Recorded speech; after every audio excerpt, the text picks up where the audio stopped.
Il y a 4 mois, oui, la France est en guerre, les hôpitaux sont débordés, les centres de réanimation débordent, c'est une catastrophe, on n'a plus de lits, c'est terrible, c'est la guerre. 4 mois plus tard, concrètement, qu'est-ce que vous avez fait? Est-ce que vous avez construit un seul hôpital? Rien. Est-ce que vous avez fait des tentes pour accueillir des malades supplémentaires? Que dalle. Est-ce que vous avez donné du matériel pour les centres de réanimation? Que dalle. Par contre, quand c'est la Coupe du Monde de foot, vous faites des stades en 15 jours, ça sort du sol comme des champignons.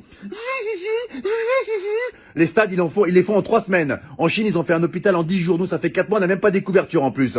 Un oreiller non plus? Bon, bah écoute, c'est super, hein, vive la France. Et arrêtez de nous balancer de la poudre aux yeux pour camoufler vos incompétences à parler de l'islam H24, c'est terrible. Les femmes voilées, les piscines séparées pour les femmes, le séparatisme, les extrémistes, les hommes qui se douchent en caleçon après, c'est un signe de radicalisation. Vous allez arrêter de casser les couilles aux musulmans, mais c'est quoi ce bordel? Là, si ça continue à ce rythme-là, ils vont dire que le coronavirus, il a muté et que les musulmans ont créé une bactérie qui s'appelle le Hamid-19. Nous sommes avec Jérémy qui a été infecté par le Hamid-19. Pouvez-vous nous raconter votre calvaire, Jérémy? Bah, ça a commencé par la barbe qui pousse toute seule, alors que je suis un berbe à la base, donc c'est un peu incohérent, vraiment.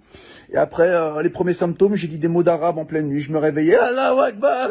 Et là, vraiment, c'était vraiment difficile. Et le point final, ça a été quand je mangeais avec maman. Elle m'avait préparé un cassoulet, c'est une bonne vivante, maman. Et puis là, d'un coup, il y a une phrase qui est sortie. Ashhadu an la ilaha illallah wa ashhadu anna Muhammadan Rasulullah.